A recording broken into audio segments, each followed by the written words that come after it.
We got a bidet!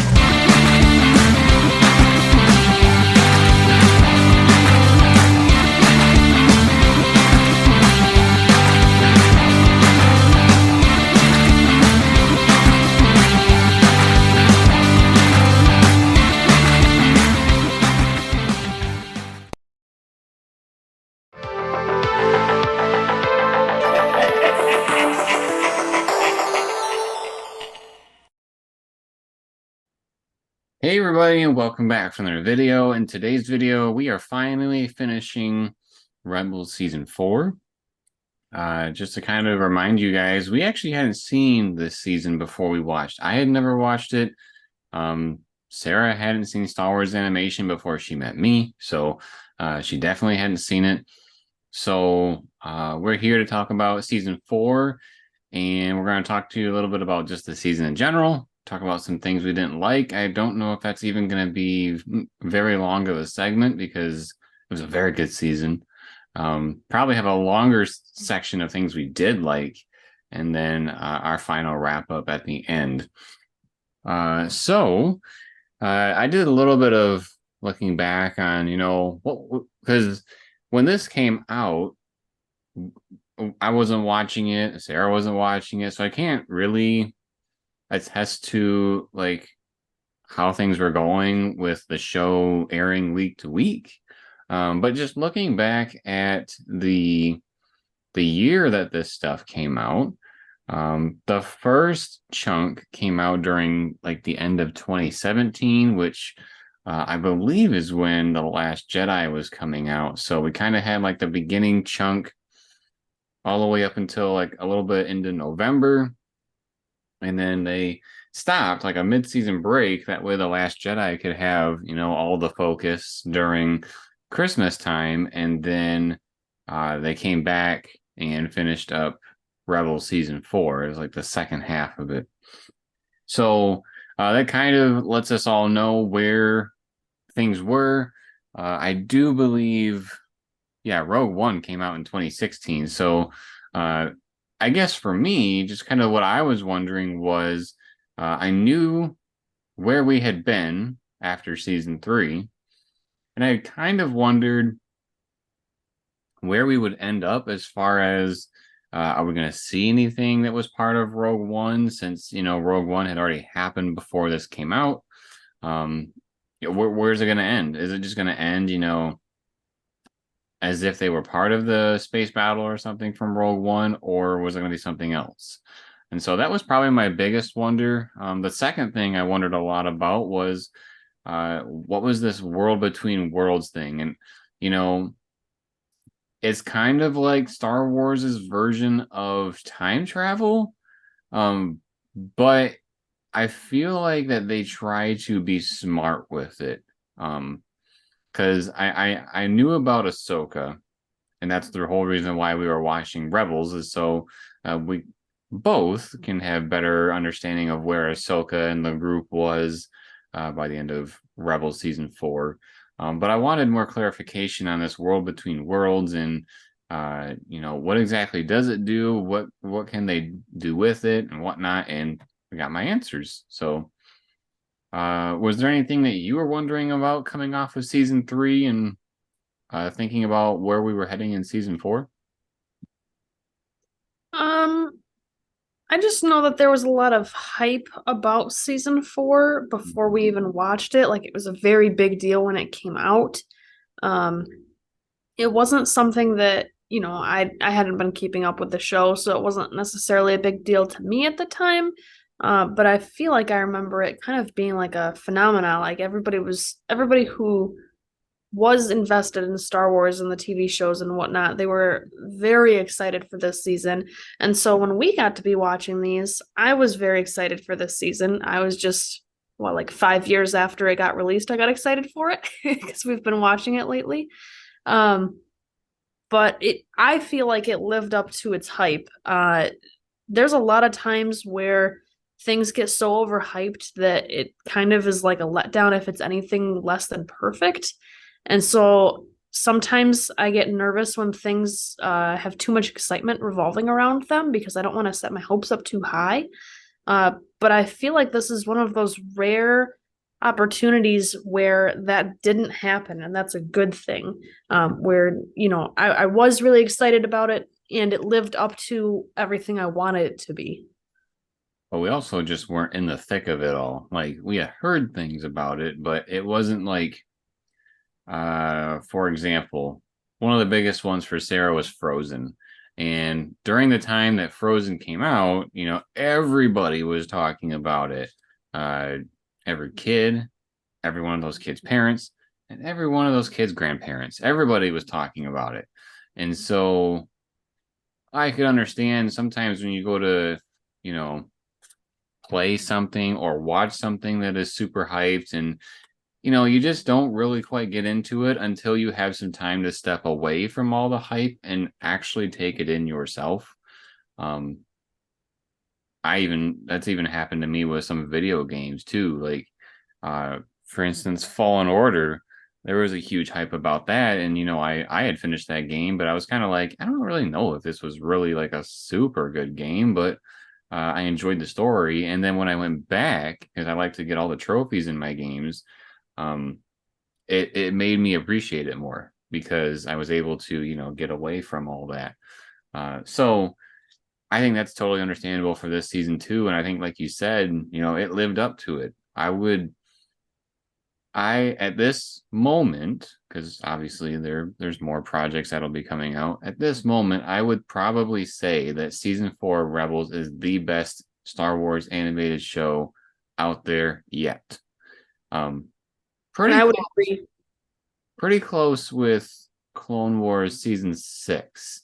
Mm. Um, but I have not seen the Clone Wars seasons, so I can't fairly judge against that. well, that is next on our list. So after we've covered Rebels, we are going to go back and cover the Clone Wars in the months to come. And basically, that's going to be like the next half year because there's 6 seasons and whatnot. So, uh, yeah. Trying to think if there's anything really. Let's talk about some story elements that happened here. Not really diving in too much yet into things that we liked or disliked per se, but just kind of talking about some of the key moments from this season. So the season, it surprised me how many times the season had like overarching or connected episodes. Like there were so many part ones and part twos. But we kicked it off with a mission with uh, Sabine supposedly made a weapon for the Empire when she was a part of the Empire, and uh, they wanted it to be, taken care of. So we got to see a little bit of that. Let's see, like the next two-parter. You got to Uh, learn about what kind of a person Saw Gerrera really was. yeah, so I forget the actual verbiage that they used, but like Saw Gerrera is much more of the type of person where he doesn't like if he has to kill somebody, he will. Whereas the rebellion is trying to basically do what they need to do without any casualties or as little amount as possible. I think they don't care if they destroy like droids and stuff, but if it's an actual person, then that starts to create issues for them morally. And so they go on this like mission where the rebels have their own interpretation of how it's supposed to go down, and Saw Gerrera has his own interpretation of how it's supposed to go down. And it's interesting because when the rebels try to do their version of it, it doesn't go super as planned. So then when Saw Gerrera, gets into the mix of it, he does his own way of doing things, which even goes against what the rebels wanted. But it ended up being ultimately a success. I think that episode focused on like a satellite dish for communications with the Empire, and the rebels were trying to disable it but not destroy it. And then Saw Gerrera just came in and like destroyed everything. So, um, needless to say, Hera was not very pleased with all of that. We also got to see a little bit of the what makes a Death Star work. So it's interesting to think about the time period here of the release because in 2016 with Rogue One, we knew about the Empire was mining kyber crystals from Jeddah before it basically blew up the city on Jeddah. And you didn't really get to see the kyber crystals that they were mining. And here in Rebels, we actually get to see that this kyber crystal is like really massive. It's not just your, little kyber crystal that goes in a lightsaber. It was a huge crystal, like bigger than Saw Gerrera or any of our characters. Like it was I huge. would say bigger than a car. Probably. We actually also learned that a kyber crystal can like create an explosion. So like Saw Gerrera took, I think it was Ezra's lightsaber and stabbed the kyber crystal, and then it made it explode. So we got to see, what happens if you stab a kyber crystal. So that was kind of cool. Let's see, where else do we At go? least one of that size because it was very unstable. Right.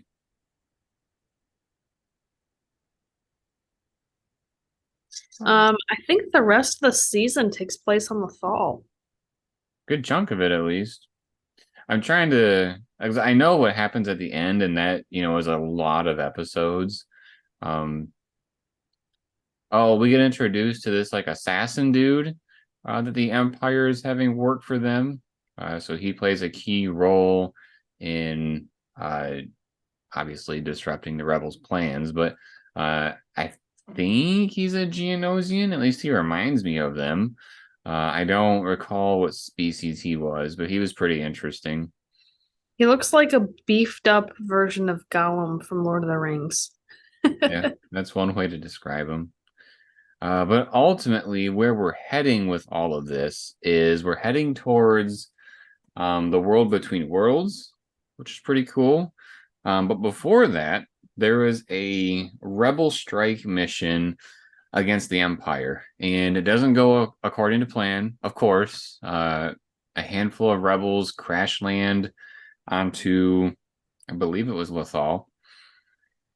And then as Hera and the couple other pilots are trying to make their way out of all this stuff, um, they get mixed into a, a a standoff basically where Hera gets captured and some of the other rebels and like Chopper get away.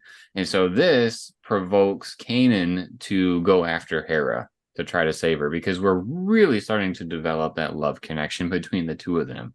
I think we saw them kiss 2 or 3 times in this season. Uh, and we were all rooting for them. It was a good earned relationship in here. I'm looking at you, Kylo and Rey. But I digress. So Kanan goes to save her, and while he's doing that, the rebels decide that they have to help him out too. And so, and he cuts his hair, which is pretty insane, especially for a blind person. I never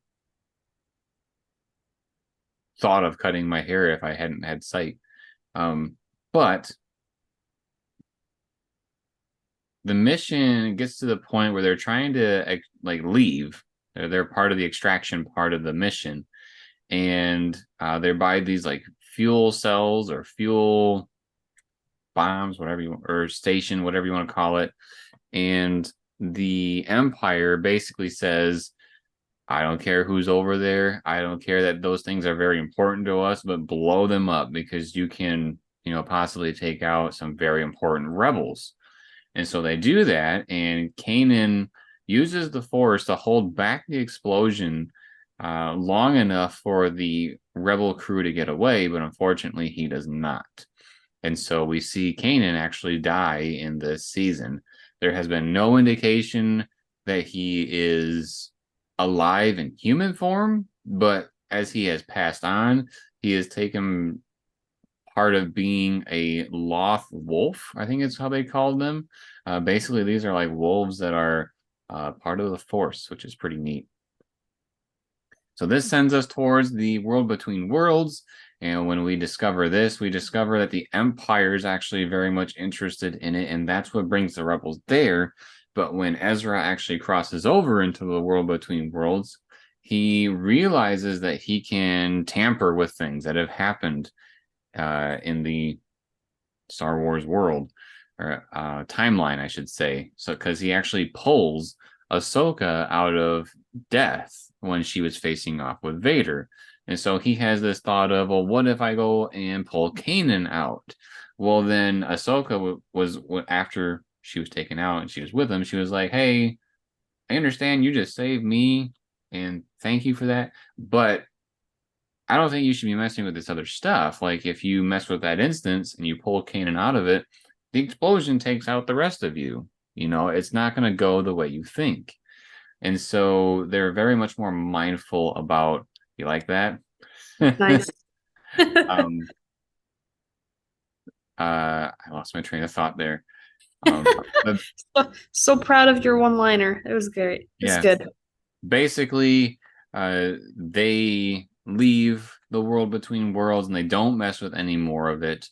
Um, and also, they cut off the Empire's ability to use it, at least for now, because they destroyed the area. And there's also like this small little temple that um, Thrawn had, and they destroyed that too. And so they're just destroying everything. Um, and the Empire's got nothing to show for it. And then the last couple episodes, there was a little assault from the Empire on the rebellion. And the big takeaway here is that um, to basically get them out of trouble, the space whales show up and they basically grab onto Thrawn's shuttle, which has Ezra in it as well, and hyperspeeds right out of there into some random unknown area of the galaxy, of the universe, I should say.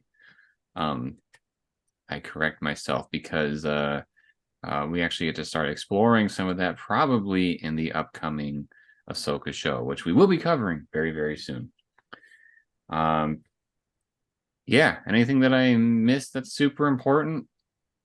Just that the remaining rebels take out the rest of the Empire base that's on Lothal. So Lothal is essentially freed. And then they kind of do like a flash forward montage of, past Star Wars Episode 6. Where is everybody? What are they doing? Like, where's Hera at? What's she up to? What's Sabine doing? Those kinds of things. Supposedly, Hera had a baby with Kanan.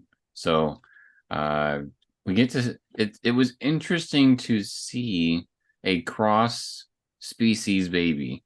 Like, what were they going to do with that in Star Wars? So, I thought that was super interesting, to say the Yeah. least. It makes me wonder if we're going to see that character in live action. Um, but we covered kind of what was going on with the show and during the times. So in our next segment, we will go ahead and talk about some tough loves. I don't anticipate it being very long, so stick around. Have you seen The Mandalorian? Do you wonder what Operation Cinder was that they mentioned in this show? Well, we got you covered because we have an entire playlist dedicated to the Star Wars Battlefront 2 campaign, which highlights Operation Cinder. So if you check out our playlist, you'll be able to see what actually happened with Operation Cinder and know what they're talking about with the show. Now back to ours. Welcome back, everybody. We are here to talk about some tough loves. We don't have much, so this segment is going to actually probably be a little bit shorter, which is okay because that just kind of shows you how good of a season it actually was. And really, mine is probably just more of a unfulfilled wishes kind of a thing. And what I'm saying with that is like the previous two Rebel seasons had been like 21 or 22 episodes long. I think this one was 15. 16 if you want to count the ending as a two-parter, because some websites do. But on Disney Plus, it is 15. And I think what my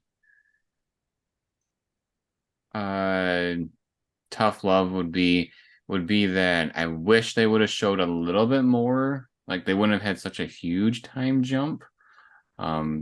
Maybe what they could have done is after the incident with Ezra, maybe show a little bit more with what they were doing, because that they basically jumped over Star Wars 4, 5, and 6 and then said, oh, they're doing this and everything's great. And I think it would have been kind of well, they also talked about how um I think they said Hera was part of the Battle of Endor, and so was Captain Rex. And so I think it would have been kind of cool to show their point of view of those battles. They could have been very, very simple one-off episodes that I think, because of the weight of what they were doing, would have been totally fine to have. I would have maybe called it like an after hours or overtime episodes, because they wouldn't necessarily be part of the main story that they did cover in season 4, but it's like these are some of the other things they were up to um in between this time jump, this huge time jump that we just Oh, I briefly mentioned. think you mean like encore episodes? Yeah, that's probably a better state or word for it. um because the season, I mean, it's kind of it's a great thing how many episodes they did, because I feel like it was concise and focused. But at the same time, they also basically just glazed over what these people have been up to for like 5 to 6 years. And so it would have been kind of cool to see what was happening in those moments. You know, they say Hera was part of the Battle of Endor. Was she a significant part, or was she just basically a grunt? There could have been something maybe that she was doing that was important. I mean, you can't really like alter what happened with the Battle of Endor, because that's, I mean, the original trilogy is basically everybody's holy grail of Star Wars. You can't really tamper with it, but you could have maybe just shown a different angle of what was going on. It's like the Clone Wars season when we had Revenge of the Sith, and then season 6 of Clone Wars comes out and it shows exactly what happened to Ahsoka and Captain Rex during that time. They could have done it with Rebels too. Uh, but something You're tells me reminding that they were trying to wrap it up. you're reminding me of like Rogue One and how uh we almost kind of knew we couldn't get too attached to those characters because they had to die by the end of the movie. But this is like the opposite because they didn't take that approach of all of these characters dying by the end of the season. They're all not all of them, but most of them are still around. So it's kind of like well, what have they been up to? And yeah, I think it would have been nice to get a little bit more substance and then like the 2 minute summary that they had at the end. Something tells me they're like, read the books, give us more money. I swear, Jeremy, if you tell me one more time, it's explained in the comic books. Maybe I don't want to read the comic books. Maybe I don't I, have the time to read the comic books. there's only one book that comes to mind that has to do with this rebel group, and I think it's a book that explains like how Kanan and Hera met. But That would be neat. it would be very neat. So you can take whatever you just said right back. Hey, I bet it you would have be time for neat. that love story. I don't. We're not going to get into this. Hmm, interesting. Red flag. Red flags here. Red flags for sale. Yeah. Um. So things that I wasn't a total fan of. I don't have a whole lot to go over, but kind of some like smaller things, I guess, is, and this is gonna be real nitpicky, but I did it for Ezra last season or one of the previous seasons, so I'm gonna do it this time for Sabine. She cut her hair even shorter and it looks weird. Did not like it. I know I complained about Ezra's hair when he chopped his off, and then Sabine did the same thing this episode and not on screen, but her hair is shorter. Hmm. You look I like you don't don't know. know this. Sabine is one of my favorite characters in this show, and I guess I just kind of glazed over that. I don't know. I can't really. I know she changed the color a couple of times. Yeah, one of the I don't know, I don't remember if it was like the first episode they showed her with shorter hair or if she cut it somewhere down future in the season. Something about her hair looked different and it wasn't just the color because the color of her hair I thought was really cool. It was like that like weird galaxy style purple, kind of, I guess is maybe a way to, like a purpley gray. I don't know. It was really neat. But the style of it, like cut, it wasn't for me. Um, we get to see Hondo again, and I don't remember exactly what he was doing to help, but I remember it being kind of like a, oh no, not this guy again.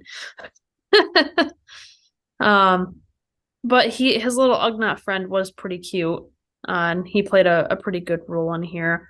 One of the ones in terms of characters that I wasn't really a fan of, even more so than Hondo, was Saw Gerrera. So it's weird because I liked that he had more emotion and a more significant role in this than he did in Rogue One, because in Rogue One he almost seems kind of robotic in comparison to this. And that's not just, a play on him using a breathing machine and stuff. I just mean more or less of like his personality is basically non existent in Rogue One. Whereas here, he is feisty.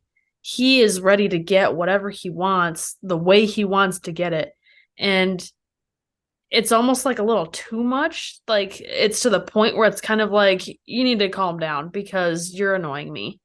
Um, so I don't know. It's kind of it's a weird situation. I liked that he had more personality, but I didn't really like his personality, if that makes any sense. I think you just don't like Saw Gerrera. This is true, yes. Time and time again, he has failed to impress me.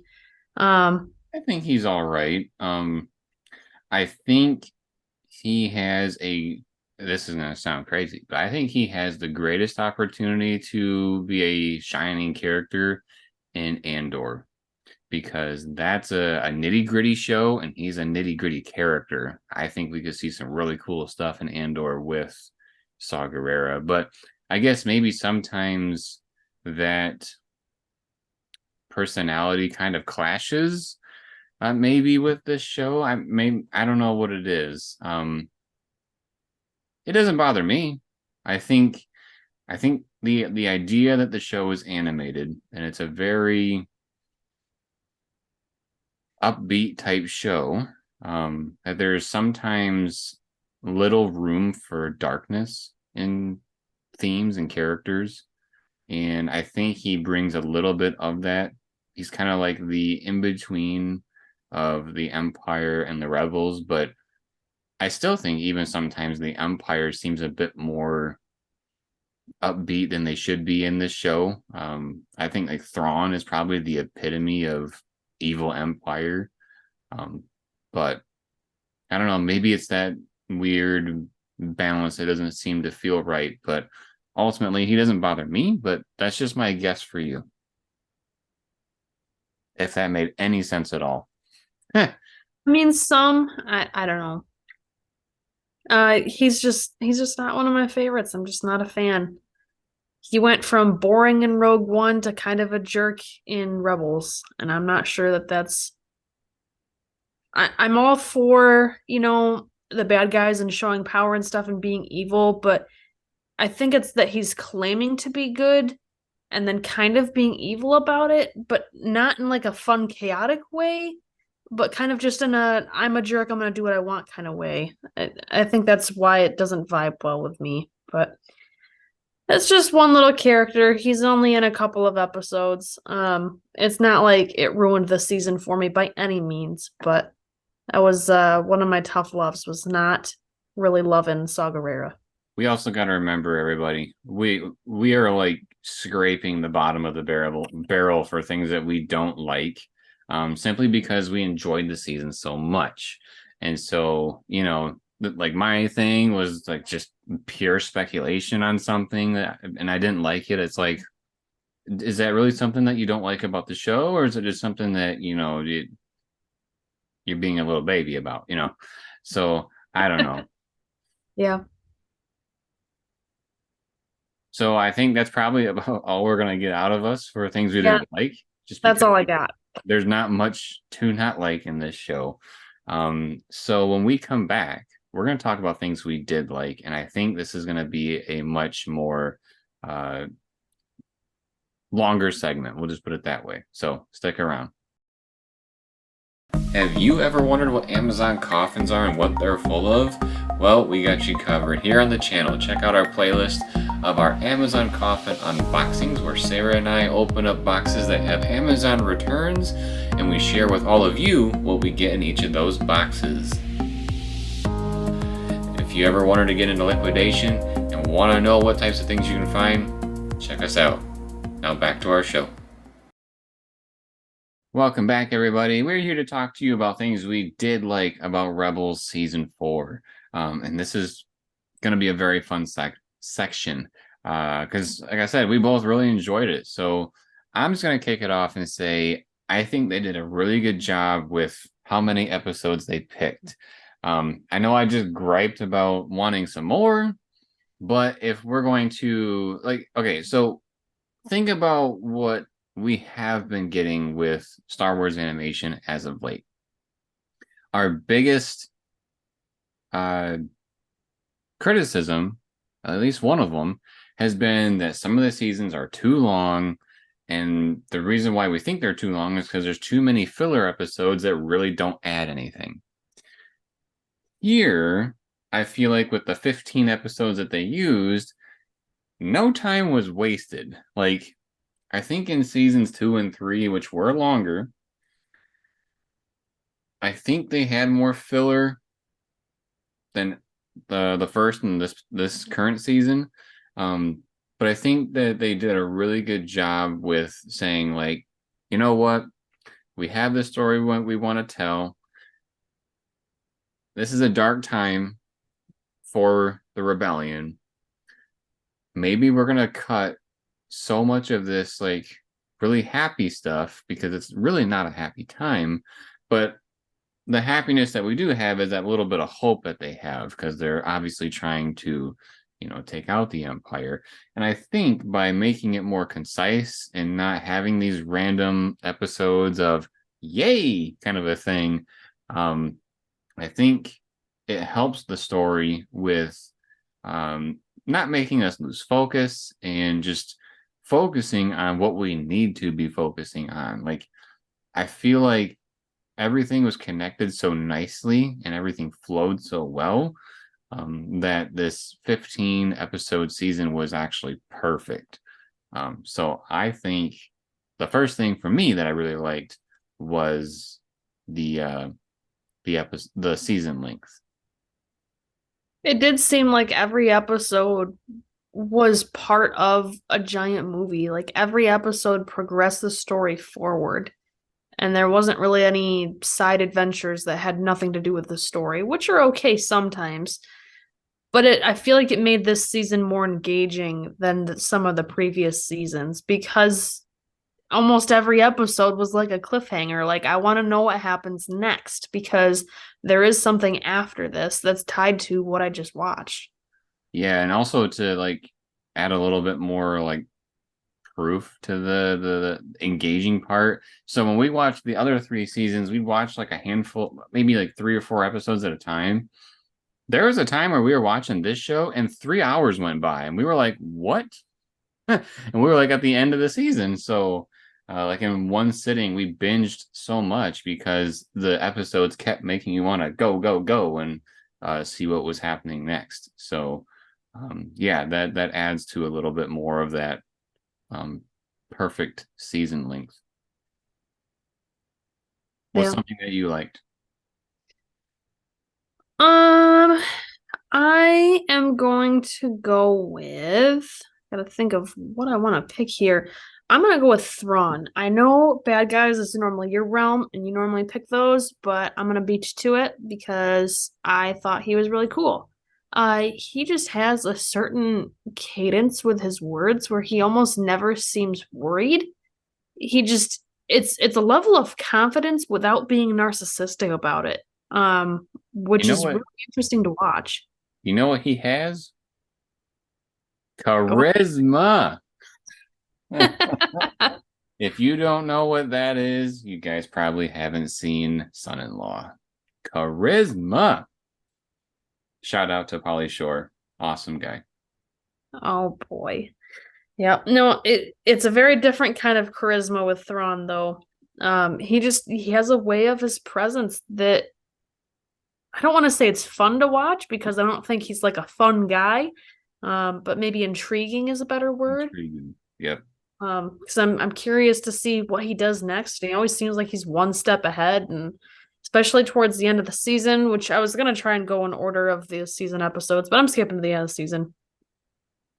When Governor Price was wanting to throw her parade to hide the fact that she had just ruined their fuel refineries, and he's like, I know she's doing this, so does she think I'm stupid? Like, what the heck?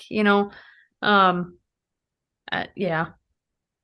Oh, and the way that he used that totem or mandala or whatever you want to call it that was Hera's the like wooden trinket from her Mhm. family's ancestry, and he like used that to torment her and talking about, how he's gonna keep it as a trophy basically after she's gone. Like, he's psychotic.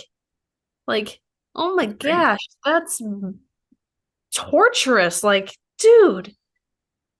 It's great. It's a villain that Star Wars probably needs. Just because, a lot of people feel that Star Wars has been tripping over itself quite a bit lately. And I think what they need is a really strong villain to, uh, kind of lead the way for a little while here. And from the previews, we know that he's going to be in Ahsoka, so I can't wait to see what he does.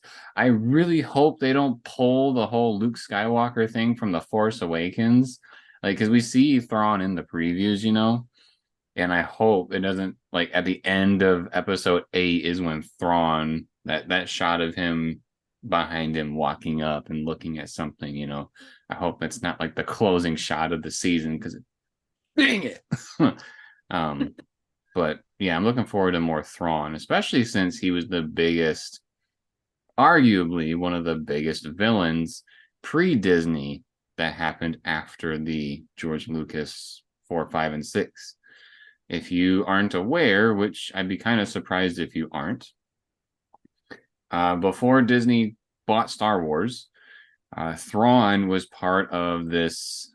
I forget the I think his name was Timothy Zahn. I think that's his name. Trying to look at my books here real quick, make sure I got that name right. Um, I don't see any of those books right now. But he basically made what is known as the Thrawn trilogy. It was the Heir to the Empire, Dark Side Rising, I think it was called. You have the name right. I'm just not sure if you're pronouncing it right. If it's Zahn or Zane. But anyway. Anyways, so like Thrawn was a well-known character before Disney bought it, and then Disney bought Star Wars, said all those books were no longer a thing, and so everybody was like, "What the heck?" You just threw away this big opportunity, and now they're starting to reel it back, starting to bring him back, and giving him the screen time that he deserved. So, um, it's exciting to see what they're going to do with it. And it's even more exciting that the person in charge is Dave Filoni, because we all know that he actually talks to George quite a bit when he's making things. So he should have the George touch, so to speak. That was kind of a weird tangent. Yeah, Sorry for before that. you get back to things though, I have a question. When Challenge. did Disney buy Star Wars in terms of what came out like before they bought it and what came out after they bought it? Do you know? I don't really know where the focus of that question is. Like, what are you referring to? Did Disney make Rebels? Or was Rebels a thing before Disney bought it? So Disney bought Star Wars in 2012, it says. Okay, so they definitely produced this. Yeah, I think this was the first animated show that Disney produced for Star Wars. I think. I can't. So Clone Wars was produced before, but this was produced after. I think Clone Wars started before, and I think Disney. So another really weird tangent. When Clone Wars was made, there was like four seasons, I think, that were made. And then when Disney bought it, I think they had like a season made where it's supposed to wrap some things up. And then they just tossed it aside. And then they were like, you know what? There's some unfinished business. And then they made season six. And so season six is a Disney Clone Wars season. I think the season five is as well, but I think four and before were not. Interesting. I can't remember all of it, but I do remember some of that small logistical stuff. But anyway, so back to Rebels season Yes. four. Um, so so you just said about Thrawn you really liked. Um, I really liked this idea of world between worlds. I when I heard about it, I was like, "Oh my God, we're gonna, start throwing in this time travel and messing with things." Because I'm not a big fan of time travel type stuff. Back to the Future is a different story. They did it right. The Avengers, I did not like that. I did not like how they went back in time and then tried to do all this weird stuff. It's really not for me. So if they were going to like use this to start messing with things, I was worried about it. So when I saw it and then I saw that, they pulled Ahsoka out, I thought about it for a minute. I was like, okay, Vader left her in the temple. She was assumed to be dead. So I think it fits that she could still be alive. So when he pulls her out of that moment, it's okay because it's kind of like the if a tree falls in the forest, doesn't make a sound. It's like, of course it does, even if nobody's there to hear it. So with this kind of idea of nobody saw her physically die, is she actually dead? So it works. But like I really liked how when he was like, yo, this just worked with Ahsoka, I'm gonna go do it to Kanan. And he runs over and finds out, Ahsoka tells him, hey, it's not gonna work out here. You can't do that. And so I think it's kind of a cool way that Disney or Star Wars, I should say, Star Wars is talking about this cool thing that's a part of Star Wars lore, and they're being self-aware that hey, even though we kind of brought this in, and it's kind of cool that there's like this central area that Jedi can go to and see what's happened in the entire Star Wars existence. Super cool idea. But they're self-aware of the fact that hey, we can't just go in there, mess with things, and try to create like our own Star Wars. At least not yet that we haven't seen. A lot of people have talked about, it'd be really cool to see a Star Wars What If series. And if you don't know what I'm talking about, Marvel made a series called What If. And what they did is they changed something slightly in a movie or a show and then showed what would have happened if that instance had happened. And so this is kind of a way where, like, let's say Ezra or Ahsoka or whoever goes back there sees a different interpretation or a different way things could have gone, and then us as the viewers can kind of be like in their shoes watching it, and then be like a what if scenario. So I think this world between worlds really brings out some cool possibilities for different Star Wars media for us to consume. I just hope that they are smart with it, and I think with Dave Filoni and Favreau talking about and basically doing what they're doing with Star Wars, I think they will respect the idea of we can't just abuse this. It has to be done correctly. So I really like the world between worlds, and I believe we're gonna see it in the Ahsoka show based on the trailer. And if we do, I'm very curious to see what they do with it. So that's my second thing. Yeah, that was one that I knew you were really excited for, but to me it didn't hit as hard, I suppose, is probably the best way to describe it. It was interesting to see for sure, but I know you were like, "Oh my gosh, is this what's happening? This was happening. Sarah, this was happening." I They're said, in the hey, world. pay attention. So I think you're on your phone or something. I remember you making it seem like it was incredibly important. And in some ways it was. Well, yeah, Uh, because it's what made Ahsoka alive. yeah. Uh, so for our next thing, I'm going to bring up the shipping of Hera and Kanan. Are you familiar with the term shipping in this form? Like I have anime shipping, shipping two characters? nope, no clue. So when you ship two characters together, what it means, it's like the short version of relationship. It's usually when the audience wants two different characters to become a relationship. So you say you ship those characters because you think they would be like a great love connection. And you're saying this about who? Hera and Kanan. Oh, okay. Because eventually they do become they kind of been hinting at it and like playing hard to get for these last couple seasons, and they have this like really strong relationship, but Jedi aren't supposed to have relationships, so you're kind of like, how far is he gonna take it? And um, this is one of those that, as you said earlier, it was a very well-deserved relationship, I think. It was neat to see that finally come to fruition. You could feel the love between those two characters. It was uh heartbreaking when Kanan died. I got the feels. I did not shed a tear, but I got the feels. Oh, I cried. Oh, we should talk about one thing here also. So they do that little, you know, this is where they are now thing, and we learn about the kid.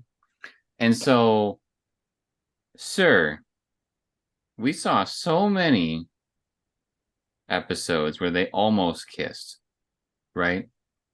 And then they finally did. And it seemed like this might have been their first kiss. I don't know. I do not know. Second kiss. We saw two kisses, right? I'm saying the first one that we saw, I can't say that that is the first one they had, but it seemed like it. Oh, I know where you're going with this. But what I'm saying is, sir, you guys had a kid.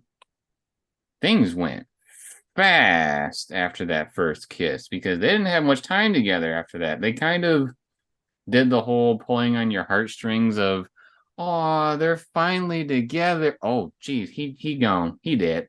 Kind of a thing. Like, this was so great. They finally got to the point of, having that relationship that we all wanted them to have. And Well, then just, she didn't even say I love you until like moments before he died. yeah.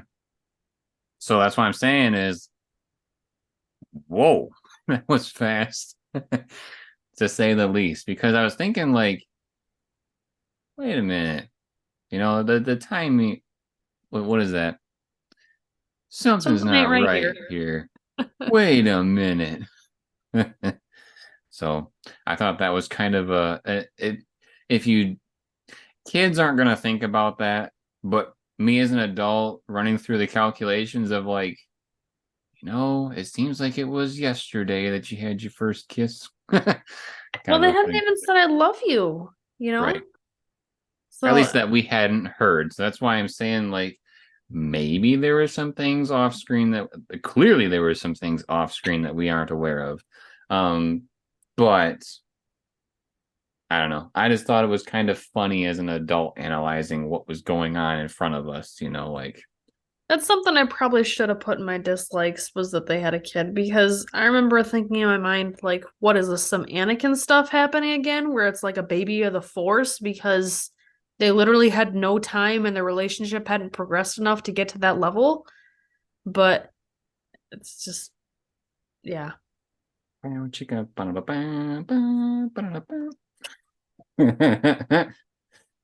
um, oh, is it hot in here? No, I was kidding. um, so yeah, interesting stuff with the development of their relationship. I thought you were going along the road of Ezra and Sabine, because I think they're gonna hit it off if they find each other in the Ahsoka show. Because, you know, they they don't kiss or anything, in Rebels like Kanan and Hera did. So we don't have an indication that they are like a thing or together. Um, He's but definitely done some flirting over the past couple seasons. oh, they've been flirting, that's for sure. But he hasn't made the move yet, kind of a thing. So I'm kind of Well, curious. again, Jedis aren't supposed to have relationships. But that is when they were under a Jedi code, and they really aren't. Like they're not held to a code because there's nobody to keep them accountable. So that's, I think that's kind of why Ahsoka has so much, flexibility with her stuff. Because you haven't seen it yet, but in season 6, when she turns away from Anakin and she tells people, "I am no Jedi," I think she says it in Tales of the Jedi too. Um, she means that because Jedi, my interpretation, Jedi is kind of like an identification. Like if you identify with a group, so like Like a if you club. yeah, kind of like a club. So if you identify as a Jedi, well, then yeah, there's a code that you have to abide by. Um, Kind of like the Mandos. yeah, and so I feel like there is no Jedi Order.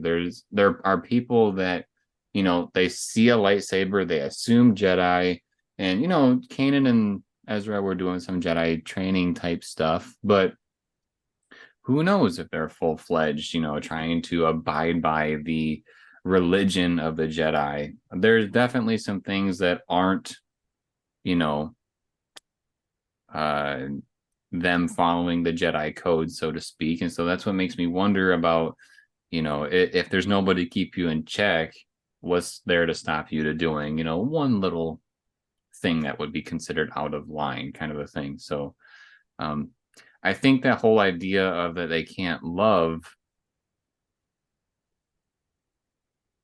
doesn't really apply because Kanan is a self-aware of what he needs to do, and he's just gonna do it, you know. I'm trying to think. I mean, there's plenty of other things. We could probably go on and on about things that we liked. Uh I would say maybe one more thing that I liked was that in season 3, we lost Darth Maul, and he was a very, very cool character. And I thought it was a really good thing for this season that they were able to carry such an engaging story without such a super cool character that they had to leave behind. But I guess that kind of attests to season 3 as well, because season 3 left Vader behind. He wasn't dead, but they left his character behind. And so that here they left Darth Maul behind, and now they're, excuse me, dealing with Thrawn. So I don't know. Rebels is a great show. Just takes time to sit down and engage with it, which took me forever. This stuff came out in 2017, and here we are 6 years later, finally watching it. So there's a good chunk of things that we really liked. When we come back, we're going to wrap it up and talk about some things that we maybe forgot to talk about along the way, or some last minute things we wanted to mention. So stick around. Have you ever wondered what it's like to grow up during the prequel era? Do you wonder what type of merchandise was around then? How different was it than it is now? Check out our videos on this channel where we talk about the merchandise of The Phantom Menace and the merchandise of Attack of the Clones. They are here on this channel. The Phantom Menace is my first video ever on YouTube, so there's a special place in my heart for that one, so please, if any, check that out. Now back to our show. Welcome back, everybody. We are here to talk about some things we probably forgot along the way to talk about or dive more into for Star Wars Rebels Season 4. Sarah wanted to kick it off with something for us, so what you got? So we talked earlier about Kanan kind of almost being reincarnated into a Loth Wolf. And so the Loth Wolves is kind of a concept that I wanted to bring up and kind of discuss a bit more. So before Kanan passes, right, they're on Lothal the group's all together and they're minus Hera, and they're trying to escape the Empire. The Empire is basically bombing the like mountains that they're hiding out in, and they find these loath wolves that they're able to follow, and I think they ride on them. Hmm. And oh no, they don't. Not in this instance. They all hold hands as they go through a portal. That's what it was. Was somebody holds onto one of the loath wolf's tails, and then everybody else holds hands, and they go through this portal, and they kind of like come out of the portal on the other side of the planet. And so this is when we're first introduced to basically how they're able to use the force to essentially teleport. So it makes me wonder, like, where are these teleportation, like, is it teleportation stations? Because it seemed like they led them to a cave before they were able to do the teleporting, and the cave had all these uh cave the cave had cave drawings. Um there's not really a better way to describe that. But I don't know, they were just seeing new things with the Force is something that's been a very touchy subject, I think, for us in all of the recent shows and the most recent Skywalker trilogy movies, and seeing these different Force abilities that, like, wait a minute, why hasn't this been there before? And uh the teleporting thing is just something that I thought was really kind of neat and interesting. And at the same time, it makes me curious, like, how are they able to do this? And does this have anything to do with witchcraft? And the reason why I say that is because I know you've been playing. Um, can you share the name of the game? The I'm Jedi blanking. games. Yes. I didn't know they both had it. I was referring to the second one. But anyway, they have witches that are able to use teleportation, at least between spots that they can see. And so it makes me wonder if this has any kind of hint to that, or if it's just the Force, or I don't know. And it's a lot to take in.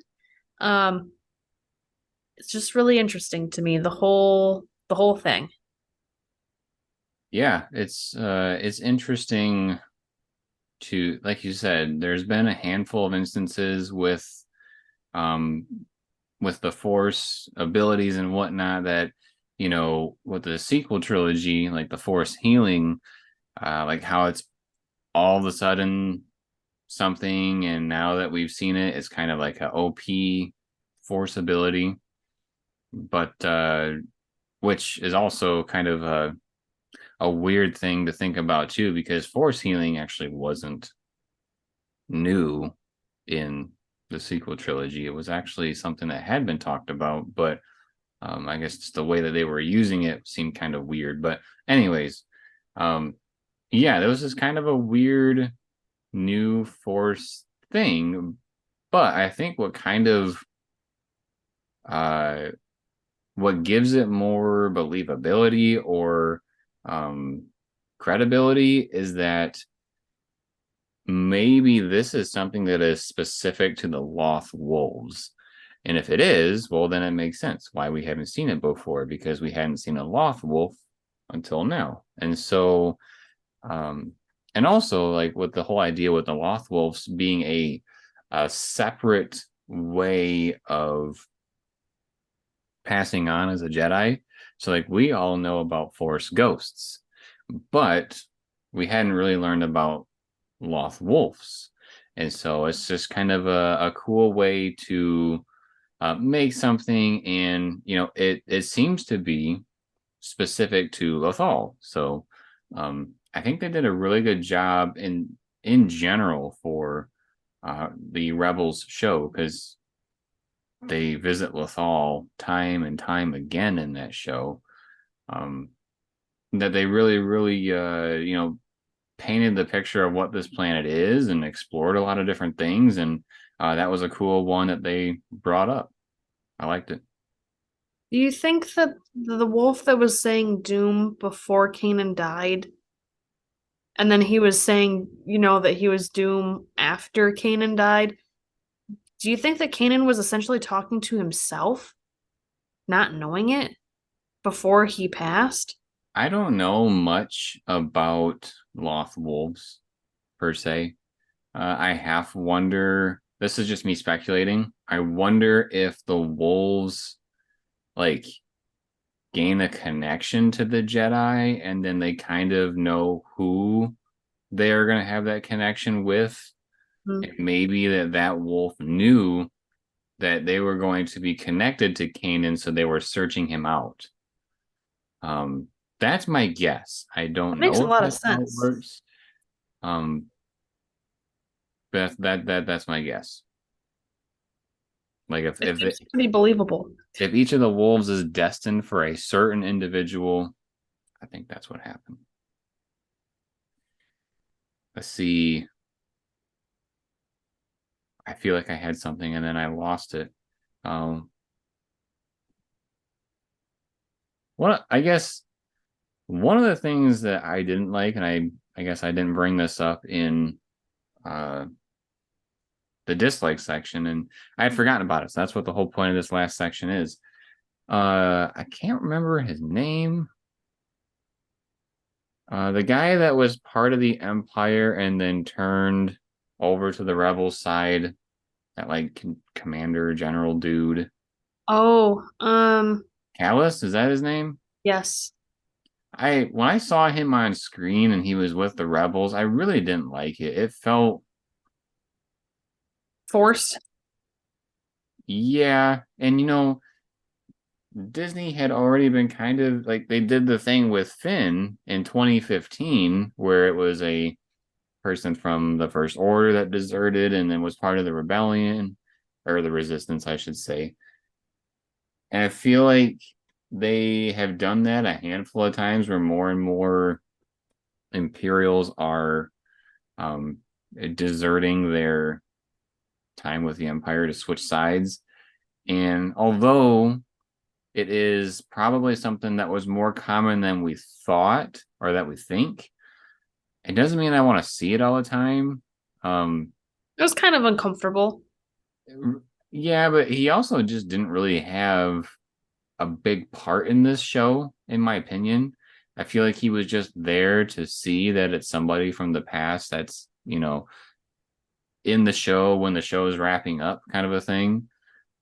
So I feel like you could say the same about Captain Rex. He didn't have a very big part of this season either. And kind of almost neither did Zeb.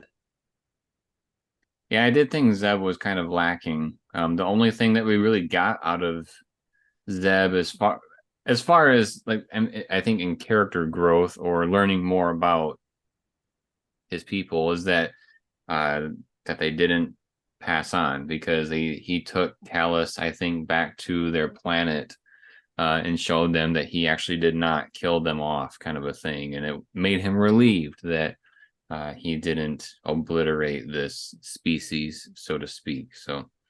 Yeah. So yeah, I wasn't a big fan of the Callus thing. The Rex stuff didn't bother me as much because they didn't like switch sides or anything, but I can definitely see how that might feel like bring them in at the last second kind of a thing because I think it was season 2 is when we saw them and they're like Walker in the desert and then they go right back to it kind of a thing. I don't know. He worked close. Well, that doesn't work. I was gonna say he works closely with Ahsoka, but Ahsoka didn't really come back until like the last minute either. So I don't know. Maybe they did it only at the last minute. I can't remember, but Yeah. I'm able to look past Rex's more than I am uh Callus. I Um, think I would have preferred Callus stay Imperial and not have the stuff that he was doing. I feel like I would have rather him be a casualty on the rebel side. Yeah, that could have been like a try to pull at your heartstrings kind of a moment where he like Yeah. sacrificed himself. Yeah. And speaking of heartstrings, one last thing that I wanted to bring up before we close it out here was just how strong Hera's will is. seeing her be zapped and tortured with the Imperial torture droid or whatever that thing's called, like, oh, it was cringy and just, oh man, kudos to her. Yeah. Kind of funny how the like truth serum basically makes you high or drunk or whatever you want to call it. Kind of delirious. Yeah. Well, I guess that's the whole point of it, is so that basically you're to a point where uh you don't have the mental capacity to like lie or um subvert what you're trying, like basically they're trying to make it so that when you're asked a question, you basically just spill out what you would just say. Like, not she's not able to hide the rebellion stuff from them, so to speak. Right. But yeah, so that was our discussion on Rebels season 4. I'm excited that we finished the Rebels show, but the show must go on as well, and so we will be heading towards the Clone Wars very soon, and I'm very curious to see what Sarah thinks of it, because I feel like since I've seen the show, I think they're very different, but they both have their place as well. So we'll find out. If you enjoyed this type of video, make sure to subscribe to the channel and turn on notifications. We are doing Shoot the Sheev every Wednesday, and we have tons of stuff planned for you. So make sure to check us out. Drop us a like if you liked the video, and drop us a comment letting us know what you thought of Rebels Season 4. Did you watch it when it came out? Like, what emotions were you going through with all this stuff? And then, as always, everybody, thank you for watching. We'll see you next time.